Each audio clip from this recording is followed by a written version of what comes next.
बहुत समय पहले एक राजा था जो खुद के बारे में सोचता था कि वह बहुत ही नेक सोच, दयालु स्वभाव और दरिया दिली है। उसे लगता था कि वह स्थितियों को सही से समझने, हर बात पर न्याय करने और हर विषय में उचित विचार रखने वाला व्यक्ति है। राजा की 3 बेटियां थीं।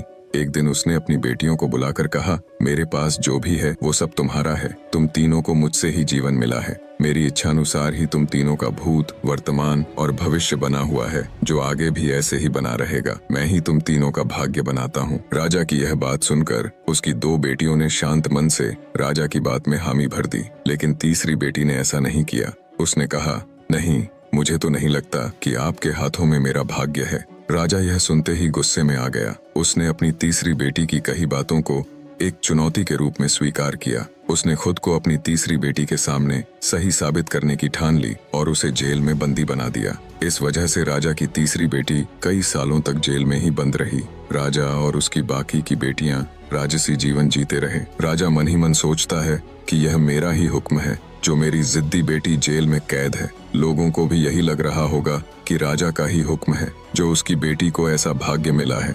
उसकी प्रजा के लोग भी यही सोचते थे। उन्हें लगता था कि राजा की तीसरी बेटी ने जरूर कोई गलत कार्य किया होगा, तभी उसे जेल में कैद करके रखा गया है, वरना कोई भी पिता अपनी बेटी के साथ भला ऐसा क्यों करेगा। राजा कभी कभी जेल में कैद अपनी तीसरी बेटी से मिलने के लिए जाता था। उसकी बेटी बहुत कमजोर हो गई थी, लेकिन अभी भी उसके विचारों में कोई बदलाव नहीं आया था। मगर राजा अपनी कमजोर बेटी की हालत और नहीं देख पा रहा था। एक दिन उसने अपनी तीसरी बेटी से कहा, इस तरह से तुम्हारा जिद करना मुझे बहुत गुस्सा दिलाता है। अगर तुम इसी तरह मेरी आंखों के सामने रही तो गुस्से में मैं न जाने क्या कर बैठूंगा। मैं तुम्हें मौत की सजा भी दे सकता हूँ, लेकिन मैं एक अच्छे दिल का व्यक्ति हूँ, इसलिए मैंने सोचा है कि तुम अब मेरे राज्य के पास के ही एक जंगल वाली जमीन पर जानवरों के साथ रहोगी। राजा ने आगे कहा, उस जंगल में सिर्फ उन्हीं लोगों को रखा जाता है जो मेरे आदेश का पालन नहीं करते। तुमने भी अपनी जिद की वजह से मेरी बात नहीं मानी, इसलिए तुम भी अब वहां मौजूद लोगों के साथ अपना पूरा जीवन काटोगी।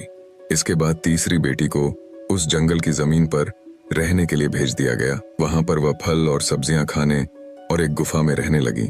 उसके पास पीने के लिए झरने का पानी और ठंड से बचने के लिए सिर्फ सूर्य की धूप का ही सहारा था। वहां की खुली हवा में रहते हुए और फल फूल खाते खाते वो जल्द ही पूरी तरह से स्वस्थ हो गई। उसने वहां पर खेती करना भी शुरू कर दिया। गुफा को उसने घर की तरह सजा लिया था और खुशी खुशी वहीं रहती थी। एक दिन वहां पर एक भटकता हुआ राहगीर आ पहुंचा। उसे देखते ही देखते राजा की तीसरी बेटी से प्रेम हो गया और दोनों खुशी खुशी वहीं रहने लगे। उस जंगल में उन दोनों के अलावा और भी कई लोग रहते थे, जिनकी मदद से उन्होंने उस जंगल को एक शहर के रूप में बदल दिया। कुछ ही सालों में राजा की तीसरी बेटी और वो राहगीर उस शहर के राजा रानी बन गए। अब उनके शहर की चर्चा दूर दूर तक होने लगी। जैसे ही इसकी जानकारी राजा को मिली, वह उस जंगल में सब कुछ देखने के लिए पहुंच गया।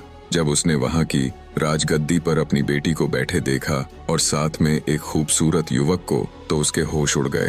राजा की बेटी ने अपने महल में अपने पिता का पूरे सम्मान के साथ स्वागत किया। उसने अपने पिता से उसके बुरे बर्ताव व फैसले के लिए कुछ भी नहीं कहा।